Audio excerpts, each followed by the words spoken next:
why can't Pakistan's ambitions, instead of being a nation of warriors, be to be a nation of traders, entrepreneurs, and people who actually generate wealth, prosperity, and happiness?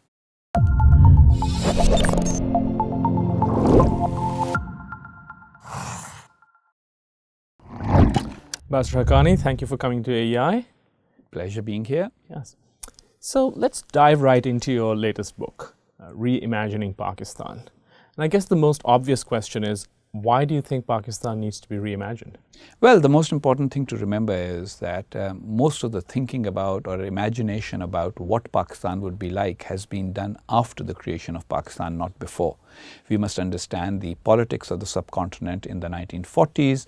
The Indian National Congress, which led the Indian struggle for independence against the British, opposed the Second World War. Its leaders were in prison. The Muslim League, which represented only Muslims, ended up demanding Pakistan. Circumstances led to a situation where the British decided to partition because they felt that that was the only viable solution before they could leave the subcontinent. The Muslim League never clarified what it wanted to do. Originally it said, the Muslim majority areas should have a special position, that it would actually be a sovereign state, and that it would have two parts. You must remember that Bangladesh was part of Pakistan from 1947 to 1971. What would be the relationship of the various ethnic groups living within the new country? Will it be an Islamic state or a democratic state? These were issues on which Muslim League leaders said different things to different audiences just because they wanted the country. After independence, Pakistan had a very unique situation where it, in the terms of partition, it got 19% of British India's population, including Bangladesh at that time, 17% of its resources, but 33% of its army. So you have a new country which doesn't have a long history before, has been born as a result of political division between two major political parties, who did say that the Muslims were different from the Hindus, but didn't say that they were eternal enemies, and you have a large army. And so you now are trying to define yourself. So Pakistan ended up defining itself as a country made for Islam rather than for Muslims, two different things. Second, it became a very militarized, militarist country. And third, because it had a paucity of resources, it decided that it's going to play to the West in particular to get resources on the basis of its strategic location.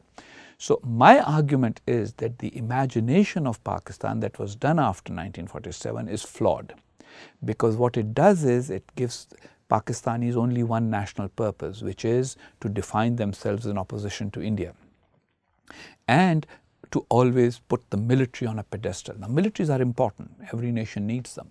But most countries raise a military proportionate to the size of the threat they face. Pakistan had a military starting out, and so it had to create a threat proportionate to the size of the military it inherited. Those are the issues that I think need addressing, because they are at the heart of why Pakistan has not evolved as a democracy, why Pakistan is constantly seen as a crisis state, why Pakistan supports jihadi terrorism to try and get even with India and try to have influence in Afghanistan, and why Pakistan's economy always goes in cycles of boom and bust. Now, you point out in your book that that Pakistan spends about 7 times more on the military than it does on primary education. Now, how unusual is this if you sort of look around the region and the world? Well, if you look around the region, none of the countries have that kind of a problem. In India, the state governments spend on education, if not the central government. Sri Lanka has almost universal literacy. Pakistan has one of the world's highest out-of-school population in the world. Almost 40% of school-going age children in Pakistan don't attend any kind of school. For a country that has nuclear weapons, has the 6th largest military in the world, that is definitely shameful. So in Pakistan's case, what's happening is that the expenditure on the military is essentially at the cost of everything else. And now, as long as it's proportionate to what you can manage, it's fine. So the United States, for example, if it can manage having the world's largest military, but without shutting down primary schools, without having to shut down primary schools, then that's okay. In case of Pakistan, again, I point out, it wasn't that the military was being raised because the threat was facing the country. It was because the military had already existed and it was inherited. And instead of demobilizing it, the leaders of Pakistan decided in the beginning that we will keep the military, and then the military was just too powerful. It needs the resources, so therefore it has to, instead of fighting for it in the political arena, it basically just took over the political arena, which is why Pakistan has had 4 military coups and several palace coups behind the scenes orchestrated by the military, simply because there's a big tension between what the priority of the country should be. Should we invest in the primary education more, or should we continue to throw money at the military because we have a eternal threat, which is the term used in Pakistan. India is the eternal enemy. No country has an eternal enemy.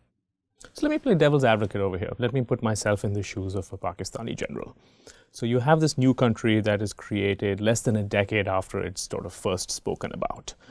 You had the fact that after Pakistan was created, or when Pakistan was created, senior leaders in India, they did agree to it, but they agreed reluctantly, and many were of the belief that Pakistan, being this artificial creation, wouldn't really last very much longer and would inevitably be absorbed back into India. You have the fact that there were hostilities that broke out almost immediately over Kashmir. So if you sort of take all of these things together, would it not, in a sense, be justified for Pakistan to feel, or for the generals who ran Pakistan to feel that they were the ones basically standing between the extinction of the country? So I would argue that if we see an idea like fear, you need to see whether over time it should dissipate or increase. And maybe in the first few years, and I say that in the book, first few years concerns were justified. However, the strategy that was made to deal with those concerns obviously hasn't panned out. Pakistan lost more than half of its population and half of its territory in 1971 when East Pakistan became Bangladesh. It has just not become secure even after nuclear weapons. Usually you think once you have nuclear weapons, you can say, okay guys, now we have nuclear weapons, now it's mutually assured destruction. Can we talk? That hasn't happened either. So I personally feel that even the justification for concern, the justified concerns and the justification for concern, I think it has lost value over time. Secondly, the harm Pakistan has inflicted on itself. So having, for example, undeveloped human capital, not having a productive population. Just to give you one example, Bangladesh doesn't produce any cotton. Yet Bangladesh's cotton textile exports in value are more than Pakistan's cotton textile exports, even though Pakistan is one of the world's 5 largest cotton producers in the world. How did that happen? It happened because Bangladesh has a slightly more, shall we say, literate population. So a lot of people there decided, businessmen, they decided that we are going to go into manufacturing of garments, which has a higher value addition than raw cotton. And Pakistan has never been able to have enough educated, literate, trainable manpower that they can get into the garment sector in the same way that Bangladesh has done. So now, this year, Bangladesh's exports are going to be $38 billion, although Bangladesh had a poorer start than Pakistan. You remember that's why the East Pakistanis wanted a separate country. They said within Pakistan we are not getting our due share. Pakistan was the richer country at that time. And yet today Pakistan's exports stand at $22 billion. That's $16 billion less than Bangladesh, mainly because of the difference of the education levels. An educated manpower helps value addition. A uneducated manpower can produce things, but it can't produce more sophisticated and value-added things. Let me read out something, a quote that really struck me. And you talk about how today in Pakistan, and I quote you here, questions about history must be seen as an intellectual exercise. Instead, they are seen in Pakistan as part of plots that are constantly being hatched against it. What explains this?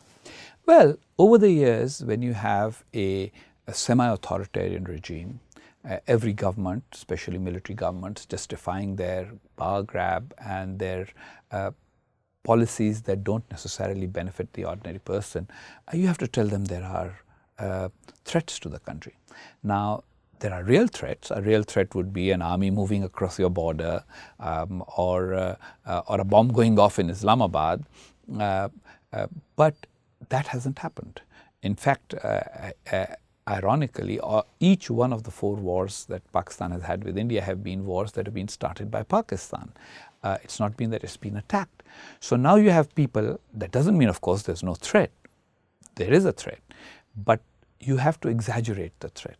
So how do you exaggerate threats? We know from history that exaggeration of threats is much easier when you get a nation onto conspiracy theories, because the real threat doesn't exist. It's not like there's a large force that is about to move across your border and it's lined up and it's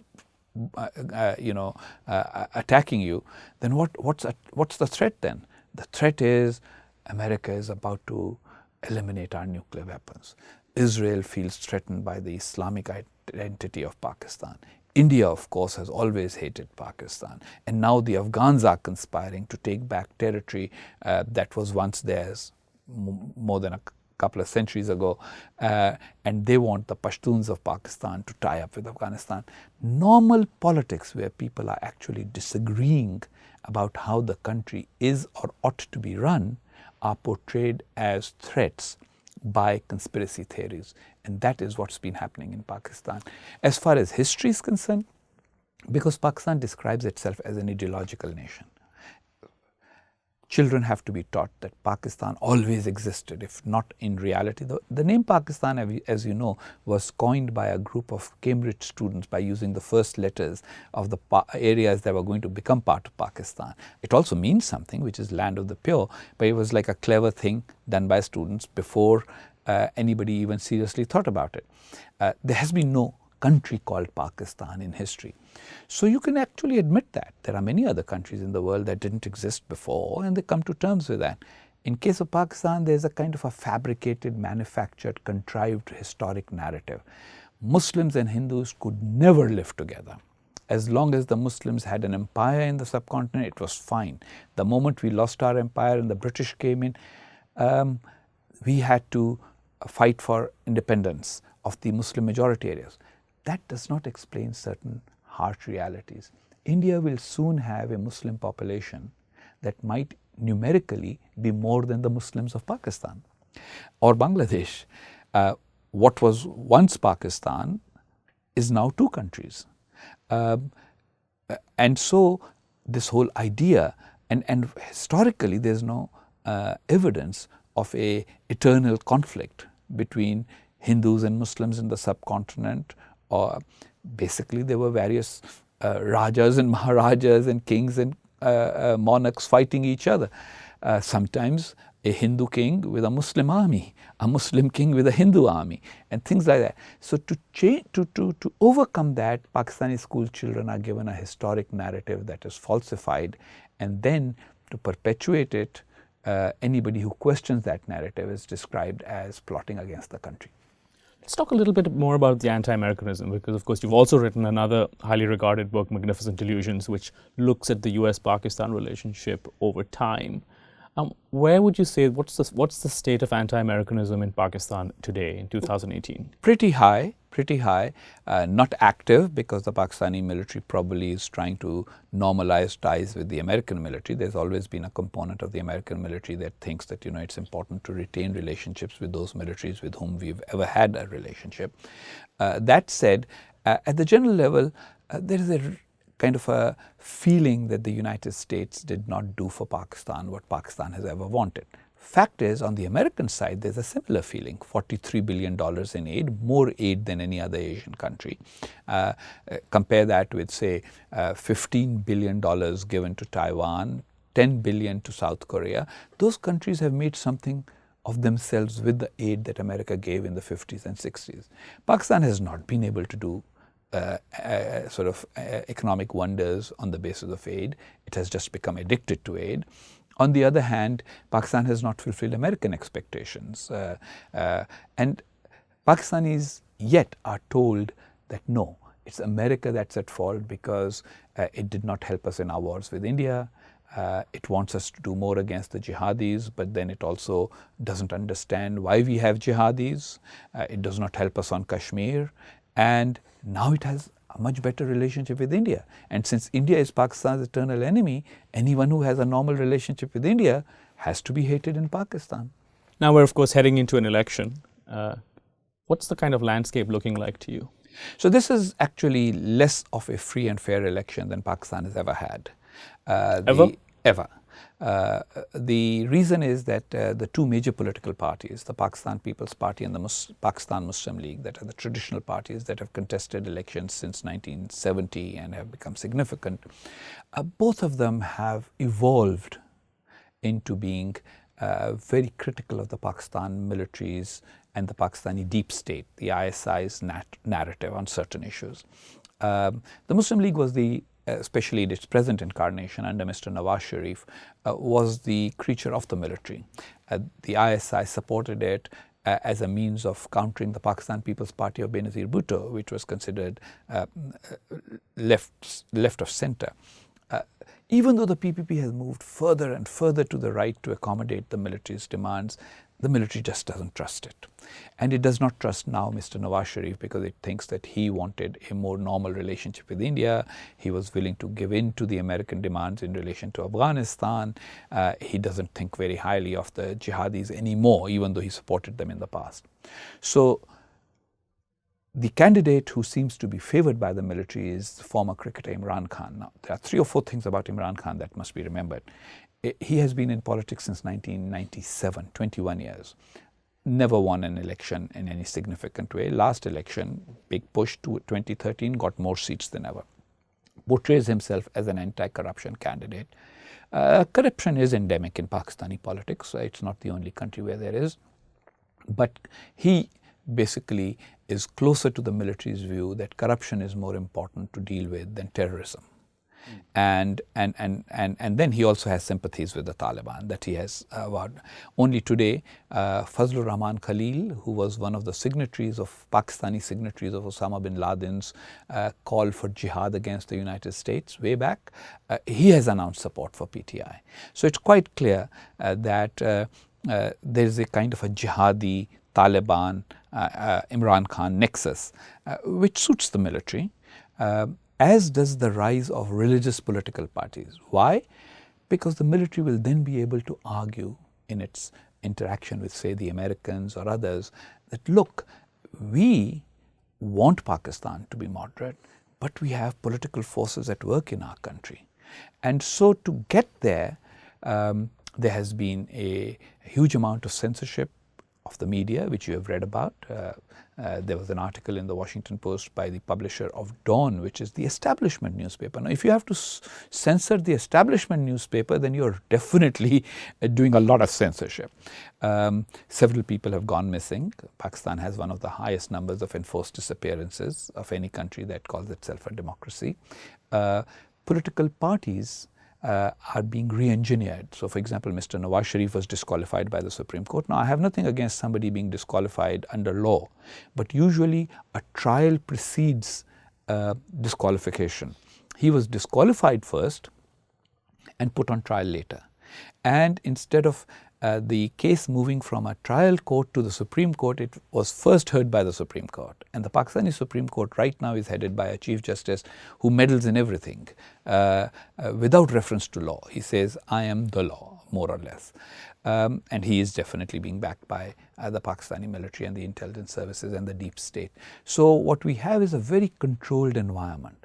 My own feeling is that what the military really wants is not to control the actual voting and counting. That's difficult to do, and that is what usually attracts allegations of rigging. It wants to create circumstances that lead to a certain political outcome. It is perfectly possible on the 25th of July, when the election is held, that the people may actually vote overwhelmingly in a way different from where they are being herded. But the chances that the controls that have been put in place, the candidates that have been disqualified, the leader who has been imprisoned of one of the major parties, the restrictions that have been placed on campaigning, the media coverage controls, all of that may yield the result that they want. But my prediction is that it will not bring an end to the instability that has characterized Pakistan's politics for several decades. So let's flash forward for a moment. Let's just say that Imran Khan, backed by his powerful friends, does this time, after more than 2 decades of trying, this time he manages to pull it off and he becomes Prime Minister of Pakistan. What does that mean for Pakistan, but what does that mean for the rest of the world? Well, for Pakistan, of course, it'll mean a few weeks or days of celebration about, which will be genuine on the part of his supporters, and probably a little bit of orchestration as well. Hey, new dawn, different kind of guy, never held office, new man, will change everything, candidate of change. However, he has to deal with very major issues. Pakistan has very small foreign exchange reserves, which are depleting right now, imports more than it exports, has the problem of jihadi terrorism. He thinks that the jihadis are not bad, but the international community thinks they are. And then, of course, he would not like conflict with India either, but he would still want to, or his backers would want him to engage in the saber rattling that they like. All of that will create lots of pressures on him. If, like Nawaz Sharif, who was brought under similar circumstances into office in 1990, he decides, no, that's not the road I'm going to take. I'm moving away from it, and starts breaking away from his powerful friends in the Pakistani deep state, then of course the deep state will have to orchestrate something against him. So what we will see very soon is a phase of Imran Khan being projected as the new face of Pakistan, and he will deal with all the problems, including terrorism, in the way that the Pakistani military says it wants to deal with it. But we will also have a lot of internal and external stresses. On Afghanistan, he has great sympathy for the Taliban, which he has voiced for many, many years, which means he would be averse to putting too much pressure on them. He would like to talk to them. The United States is willing to talk to the Taliban, but obviously the United States will not surrender to the Taliban. And so Imran Khan's willingness, or for that matter, the Pakistani military's willingness to be more tolerant of the Taliban than the Afghan people, the current Afghan government, and the United States are willing to be, will create new tensions between the US and Pakistan. What about Nawaz Sharif? I mean, you of course have known him for many years. You've served with him, or served for him rather. Where does he go? You had a piece recently where you argued that even though he's in prison now, he will likely survive the generals and the colonels and others who have put him in jail. Well, that's the history of Pakistan. Zulfikar Ali Bhutto, our first popular political leader, definitely a flawed man. All human beings have flaws. He was executed by General Zia-ul-Haq in 1977. Did not end his or his family's political role. His daughter became an icon. The first general election that was held, in which people were actually allowed to vote in 1988 openly, she won and she came back into office. Nawaz Sharif himself was convicted, imprisoned, and then sent into exile by Musharraf in 1999 after the coup d'etat. My point in the piece that you refer to is that as long as somebody's political support base does not desert them, putting them in prison does not end their political careers. And by the way, that applies as much to India as it does to Pakistan and also to Bangladesh. Khalida Zia has been in prison in Bangladesh, but her party will still be a significant actor in the next Bangladeshi election. In India, there are certain politicians like Lalu Prasad Yadav in Bihar, put into prison, corruption. But you know what? His sons have been elected. I think Nawaz Sharif too will continue to hold his support base together, because you see, it's one thing for somebody to be voted out, in which case people say, the guy messed up, lost support, went off. And there are many politicians all over the world who go into oblivion after being voted out. It's quite another to be targeted in the way he has been targeted.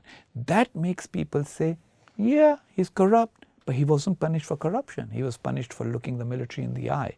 And that changes people's attitudes towards them. Even myself, I don't have much love lost for Mr. Nawaz Sharif. I was with him from 1988 to about 1992, very early in his career. I realized that he was more into his dynastic politics than into any principles. I had thought of him as a moderate conservative. He was willing to compromise on his political stance, etc. But even I, today, feel softer about him after his imprisonment than I did before he was imprisoned. Because the way I look at it, he wasn't given a fair trial. And even somebody who is deserving of punishment should get a fair trial and a fair shake at the law. And when they don't have that, people's sympathies then end up being on their side. So as Mr. Sharif remains physically okay and survives his period of imprisonment, he and definitely his daughter, Mariam, who is also becoming a political figure and who has also been imprisoned, and who might actually, because the case against her is so weak, that some judge someday may feel ashamed enough to say, you know what, orders may be orders from the deep state, the ISI and everybody, but gosh, I just can't write an absurd, legally absurd judgment. And so she might be allowed out. Once she is, she will definitely come out to huge crowds like Benazir Bhutto did. And then Benazir Bhutto's husband, Asif Zardari, spent 11 years in prison, never convicted, but spent 11 years in prison on corruption charges. Bad reputation for corruption that was built up over the years, yet won an election, came back. So that's what I'm basing my prediction on. To end, let's bring it back to the book and also try to end on a more positive note. Give us a sense of what the reimagined Pakistan that you would like to see would look like. It's a good question, and that is the reason I wrote the book. Pakistanis particularly get very frustrated when everybody's saying all is bad, all is bad. Look, there are 200 million people there, people like myself. We were born Pakistanis. So I advocate to Pakistanis that instead of fabricating history to justify your country, let's just say Pakistan started its life in 1947. And then move forward, build a viable economy. Recognize your diversity. Don't try to impose one language, one culture, and one identity on the nation on the basis of contrived history of 1,000 years. Admit that Pakistan has Sindhis and Baluch and Pashtuns and Punjabis and Urdu-speaking Mahajirs and people in Gilgit and Baltistan. Second, Pakistan needs to get out of this defining itself in opposition to India.